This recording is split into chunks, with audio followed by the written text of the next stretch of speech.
Jediný, co chci, abyste to neudělali tak, že jsem úplnej jako jo. To nebyla moje vůle, že jo. Já jsem tam nezaklepal a neříkal, pánové, já bych chtěl k vám chodit donášet, že jo. Mě zmačkli v momentě, kdy jsem byl úplně v prdeli. Přišel takový hromotluk, estébák, z kterého se potom vyklubal rodinný fízl Šípek. Rodinný, protože nás provázel vlastně celou tu dobu a pěstí mi srazil ze židle, takže to byl, což jsem si vlastně lepší začátek spolunažívání v uvozovkách s STB nemohl vybrat, protože bylo hned všechno jasný. No. Rozklepal sa, úplne ako psychopat, vyťahol pištol, že ma zastrelí. A ešte mi hovoril, že kolega mi dosvedčí, že si utekal. V polovině 70. let je československá společnost politicky podřízena a důkladně normalizována. Režim staví sídliště, veřejnost cvičí na Spartakiádu, oficiální kultura se změnila v obsahově vyprázdněnou estrádu. V roce 75 byla zřízena 10. správa STB pod vedením Vladimíra Stárka, mýho jmenovce. Jako jednu z prvních akcí začal s akcí Kapela. Měl zmapovat, jaký tam jsou kapely, jaký mají přívržence, jestli to nemá charakter napodobování nějakého amerického způsobu života. Práve v roku 1976 vzniká prvý objektový zväzok, ktorý sa volá Mládež a neskôr Voľnosť. Sa začína objavovať terminus technicus voľne žijúca mládež. My jsme byli učení k převýchově. Zatímco prostě tu starou generaci už prostě oni odepsali a proto měli tak v úzovkách starost o všechny mladý a o tom, jak se lidi, prostě mladí lidi shromažďují a co dělají a tak dále. Aby tedy udělali nějaký precedentní případ, tak k tomu právě vybrali v roce 76 Plastic People. A to okolí jejich zase samozřejmě. Bylo zatčeno 19 lidí.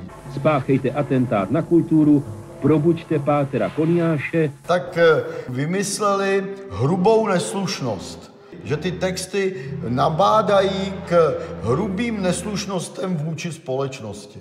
V reakci na pronásledování fanoušků undergroundu dochází v disidentském hnutí poprvé k širšímu propojení různých názorových proudů a skupin. Dosáhli úplně opak toho, co chtěli, že vytvořit kolem toho undergroundu bariéru, to, že to jsou prostě nějaký narkomani a sociálové. No a dopadlo to úplně obráceně. A na základě toho teda se dala dohromady, že to je známá historie Charta 77, což byl podle mě jeden z největších počinů Čechů ve 20. století.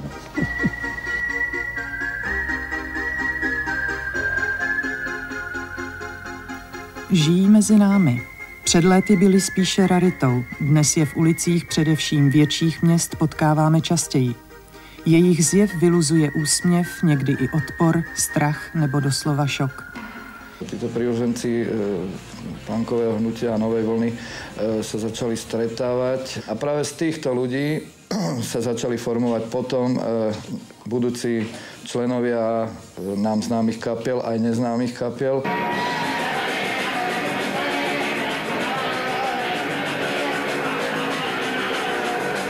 Punkový hnutí s svým hlavním heslem No Future komunistům velice vadilo. Výchova socialistického člověka měla propagovat ty světlé zítřky, tak tady oni jim říkají, že tam žádný zítřek není.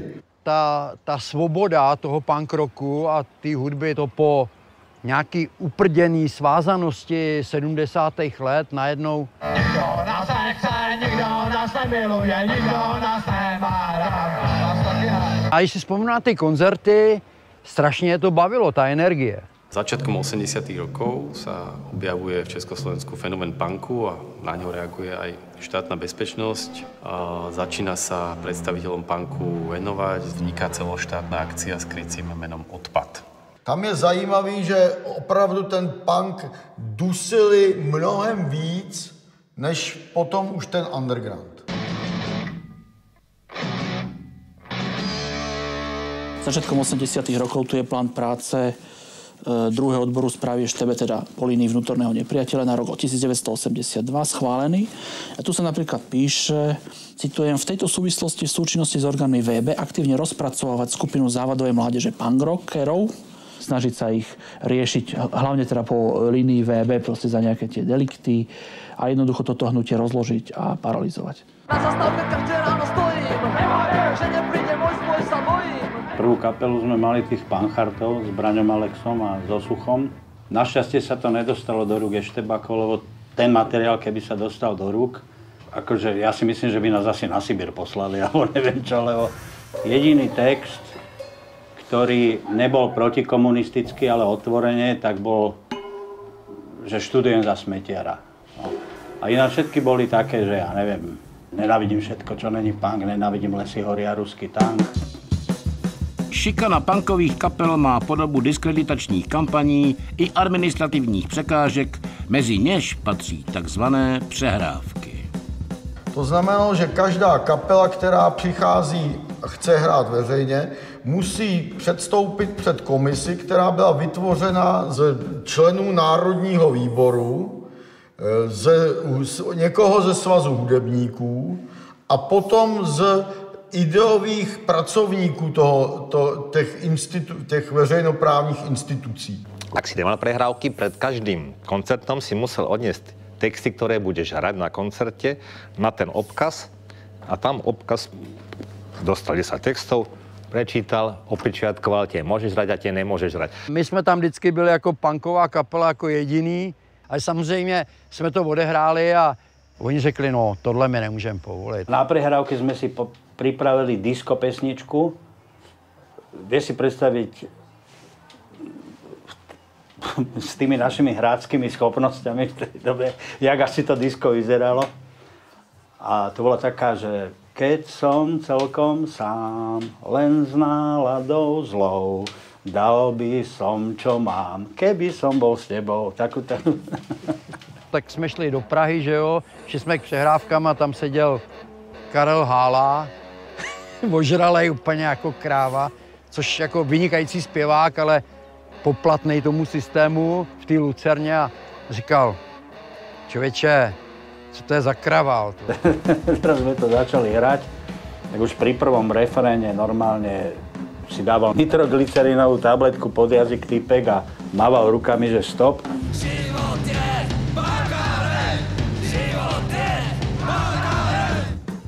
StB využívala pro své záměry všechny existující bezpečnostní složky. A tak se pankáči stali terčem šikany ze strany tajných i uniformovaných příslušníků Sboru národní bezpečnosti. Keď videli, že tam pri stole sedia pankáči, tak vy pôjdete do Antona, nás naložili a tak. Bežne sa stalo, že bez dôvodu nás zastavili a skončilo to tým, že som trávil noc na polícii, kde ma fackali normálni 50-tnici. Prišli ku mne ráno o 7:00, dvaja v oblekoch, červeným žigulákom a s kufrikovým písacím strojom. A že oni sú dokonca až tak benevolentní voči mne, že tak my ťa nezmlátime asi takou formou, ale ty nám tu budeš teraz rozprávať na kamarátov a na kolegov a zhaduj. Hral volejbal týpek, ma zbadal a do unimobunky. Tam nejaká česká rodinka, on že toto je akcia štátnej bezpečnosti, okamžite opustíte priestor. On mňa tak dobil, že som sa nasral a som mu jednu pesťou dal do ksichtu. A vtedy sa rozklepal a vtedy som si všimol, že je chorý človek. Skončilo to tak, že ma zmlátili v mojej vlastnej izbe, rozbil som im písací stroj a odviezli ma na Gunduličov, kde ma zmlátili znovu. Vyťahol pištol, že ma zastreli. Ale ešte mi hovoril, že kolega mi dosvedčí, že si utekal. A ten kolega na neho skočil, vykrutil mu ruku. On by ma, lebo asi vedel, že je magor. Čiže to bola taká, a to bolo na moje 15. narodeniny na Zlatý.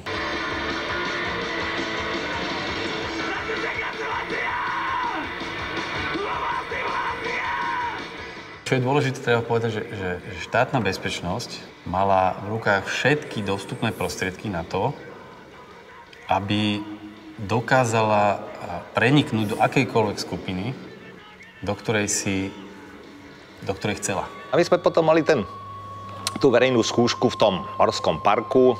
Oni si myslia, že tam dojde 20 ľudí. Verejná skúška vlastne obsahovala to, že na verejnú skúšku ti môže prísť 10, 20, 30, 40 ľudí. My sme samozrejme ale nevedeli situáciu, že táto informácia bola, myslím, že v rádiu Slobodná Európa, predtým, možno nejaký týždeň, zverejnená, že bude koncert. Takže myslím, že tam nejaký ten sezomák sa postral zavolať tých policajtov. Dopadlo to tak, že tam odohralo pár kapiel, na pódium vtrhli policajti, povytrhovali káble zo zesilovačov, pred dvere nacúvali s Antonom a vyháňali ľudí priamo do Antonov. Takže viem, že strašné výsluchy tam boli, vtedy bolo z toho strašné halo a poprask. O 5 ráno ma zobrali z domu, to už tam mali, to už vypočúvali tých ľudí na chodbe a tí povedali teda, že alebo našli mu nejakých ľudí, tie pozvánky, čo som rozposielal a teda aj našli tam aj moje fenziny inflagranty. Tak tam už to potom bolo také so mňou, také ťažké, no že obvinili z nedovoleného podnikania, lebo sozemáci tam sa vybralo nejakých 10 korún, tak sozemáci povedali samozrejme, že tie peniaze išli pre nás. Potom, že organizovanie nedovolené zhromaždenia, druhý trestný čin a tretí nedovolené šírenie zakázaných tlačovín, tak to približne to bolo. Tak vtedy som išiel domov s takou malou ričkou. Po nejakom čase som dostal ďalšie predvolanie, no a tam tento Šaňo. Samozrejme, snažili sa na týchto mladých ľudí nasadiť práve možno na takéto zdanie istej generačnej blízkosti mladších príslušníkov. A práve na tom 3. oddelení pôsobil Alexander Kryžan. Začínal ako praporčík. Dolu podpísaný nadstrážmajster Kryžan Alexander vás týmto žiadam o preloženie na správu EŠTB v Bratislave. Ja, príslušník Zboru národnej bezpečnosti, slávnostne prisahám, že budem vždy rozhodne bojovať proti nepriateľom svojej socialistickej... To podpísanie bolo schválené tým, že došiel tam jedinýkrát, tam došiel nejaký, si predpokladám, že to bol jeho nadriadený, taký fúzatý týpek, tam bol, on bol tak stále ticho, že keby sa mi niečo stalo, so mňou, ako hovorí Šaňo, tak toto bude potom, tvoj človekom sa ti potom ozve, že on potom bude spolupráca pokračovať. Tak on tam bol pol hodinu, ako aby to proste, a že teda, vieš, čo sme sa dohodli, že tie koncerty a toto a ten časopis, hovorím, že áno, však jasné, dobre. Takže môj podpis teda preběhol takto. Modus operandi na to, jak mít nejlepší informace o nějaké skupině mládeže, byl jednoduchý. Vždycky zaverbovat toho vůdce té skupiny. Najprv mi pridelili sme ti meno spevák. A ja hovorím, že to je také, že čo ja viem, že spevák, čo to je za tajné meno, keď ja som spevák, tak to každý bude vedieť. Tak potom mi oni pridelili Lano. Spolupráca sme dohodli dve veci. Budem ti oznamovať koncerty a budem ti odovzdávať vždy, keď vydám inflagranty, že odovzdám ti ho. Tak to bolo, že on proste sa nezasahoval, ale proste, keď bol hotový, tak som ho musel odovzdať. V tomto bola naša dohoda, teda takto. Nespomínam si, že by niekde na skúške Koník hovoril, že chalani, som s nervami úplne na dne, proste eštebáci ma tlačia k múru, musím to robiť. Oni hľadali tých hlavných organizátorov a typovali ich charakter, ktorý naozaj by mohol spolupracovať, ktorý nevyzradí spoluprácu, pretože predsa len tváriť sa, rozprávať niečo iné kamarátom a niečo iné potom zase štátnej bezpečnosti nebolo jednoduché. Nie každý to zvládol, vydržal, udržať toto tajomstvo. Štátna bezpečnosť si musela naozaj veľmi dobre overiť, že kto bude najmä medzi mladými ľuďmi pevný akoby z pohľadu štátnej bezpečnosti a nevyzradí tú spoluprácu. Tak on by dal telefónne číslo, že na to budem oznamovať, keď tam som zavolal, dobrý deň, tu je Lano, a že koncert zóny A bude 5. mája, alebo čo. Treba povedať, že napríklad Alexander Kryžan v rokoch 87 až 89 mal len 3 agentov. Popri tom mal 5 kandidátov tajnej spolupráce, niekoľko dôverníkov. To som zistil, raz mi Leo Filip volal, že jeho otec Jaro pozeral nejaké spisy a že som tam vedený. Ja, že to není možné, čo Vtedy ma to dosť zasiahlo, že to jak je toto možné? Kedy, kto ma tam zapísal, že či tam není sfalšovaný môj podpis, alebo čo, ak to je podpísané, vieš. Tak ma zaujíma, že jak je možné, že som sa vyskytol v tých zoznamoch, keď nič som nepodpisoval a Je to také zvláštne. No a vlastne podľa tohto registračného protokolu a v tvojom prípade je záznam, že 21.9.1989 problematike tzv. Voľnej mládeže návrh na zaevidovanie tohto spisu dôverníka predložil práve príslušník toho druhého oddelenia Alexander Kryžan. Ty si ho poznal? Alebo prišiel si do kontaktu? Takto. Akože nepamätám si úplne všetko z tej doby, ale jeho tvár absolútne mi nič nehovorí. V 87. som zo zóny odišiel a po 87. si nepamätám, že by som niekedy bol na polícii. Štátna bezpečnosť mala viacero kategórií spolupráce a práve dôverník bol najnižšou formou alebo kategóriou spolupracovníka štátnej bezpečnosti, pretože jednak nebol viazaný nejakým podpisom k spolupráci. A samozrejme dôverník nemal vedomosť o tom, že štátna bezpečnosť na ňo vedie nejaký spis, že ten spis má krycie meno a že informácie aj o ňom, aj tie informácie prípadne, ktoré počas kontaktu s príslušníkom štátnej bezpečnosti povie, sa niekde evidujú a niekde zhromažďujú. Toto samozrejme nevedel. V roce 78 jsem udělal obrovský koncert jako pod fintou, že maškarní ples a asi 600 lidí si to tam prožilo, pobavili se a za 3 dní už jsem seděl na okresním na výslechu a když jsem se vrátil 1. dubna domů, tak tam na mě čekal povolávací rozkaz na vojnu, jo? Takže oni to dokázali zařídit.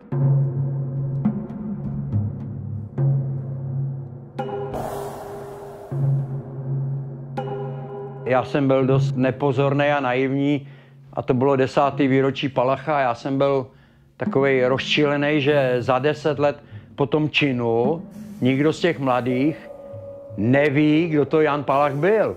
Tak jsem jim udělal magneťák, ten pohřeb jsem jim pouštěl a to všechno samozřejmě, že 2 nebo 3 mě udali, že jo.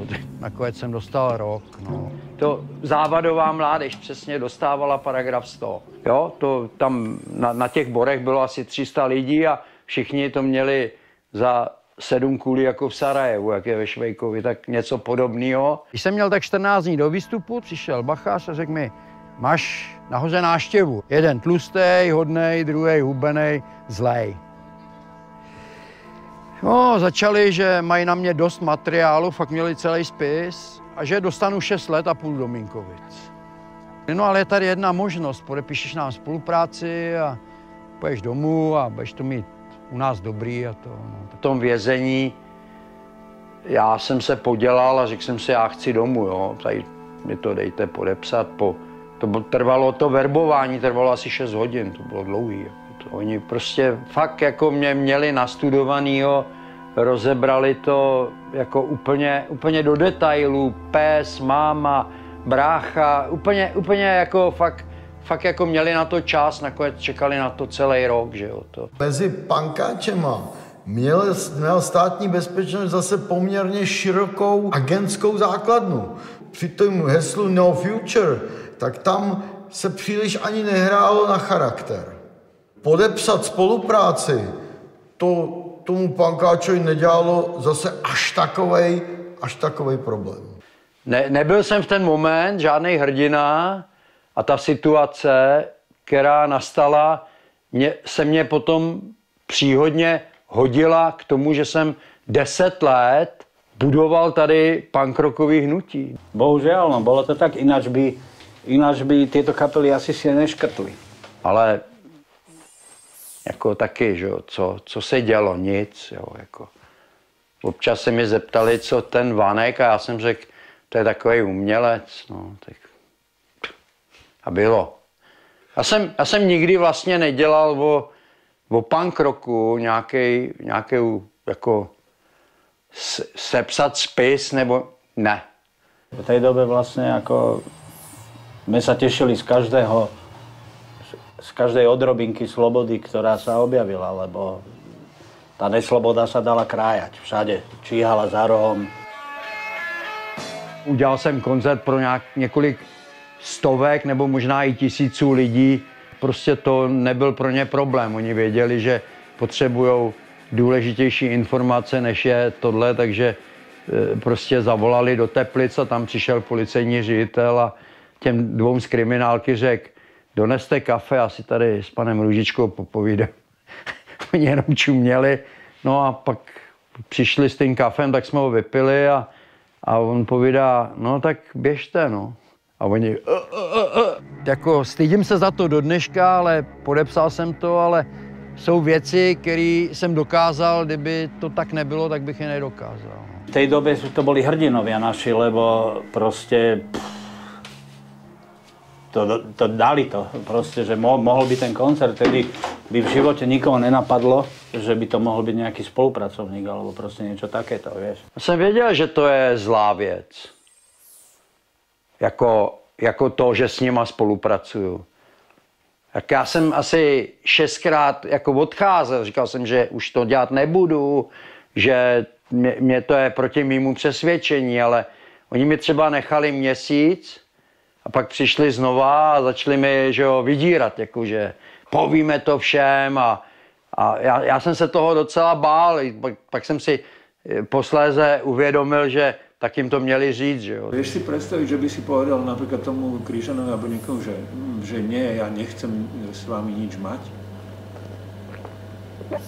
Že za aký okolí? Ako vtedy, hej?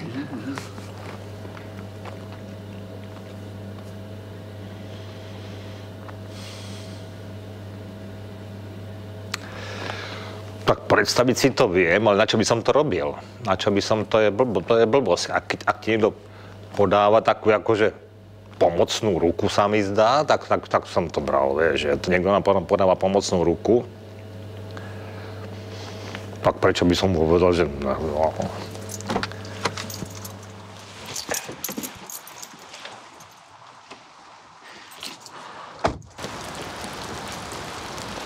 Dobrý, zdravím vás.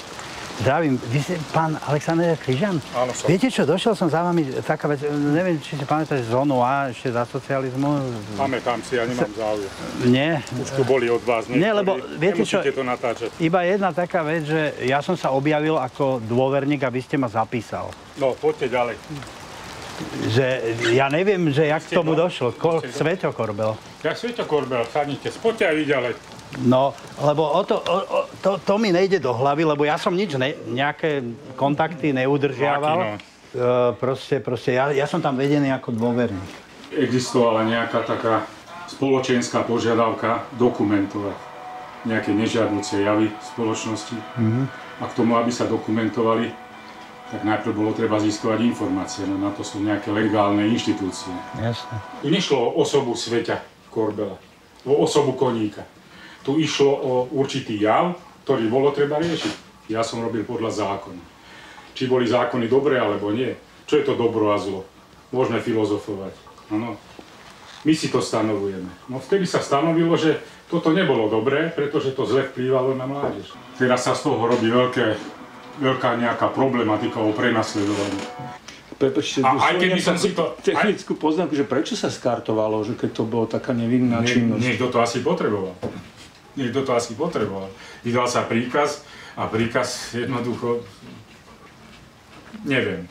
Proste je to jeden zo spôsobov, ako upratať. Pre mňa táto problematika vôbec nebola srdcovou záležitosťou. Vám to poviem tak, jak je. Ale žiadal ste sám, že aby ho nežiadal som.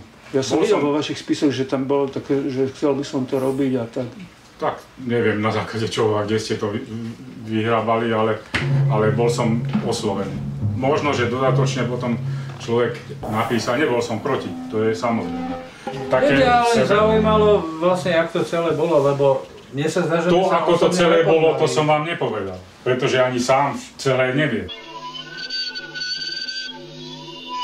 Začiatkom roku 90, keď teda druhý odbor EŠTB zanikol, tak vlastne on ponúkol tie svoje služby aj novému režimu demokratickému, a tu čítam: z hľadiska súčasného poslania MV je z môjho pohľadu uvedená problematika potrebná a nutná s cieľom zosúladenia záujmov mládeže a vnútropolitické línie. Čiže vlastne vidíte, tí ľudia sa vôbec nemenili.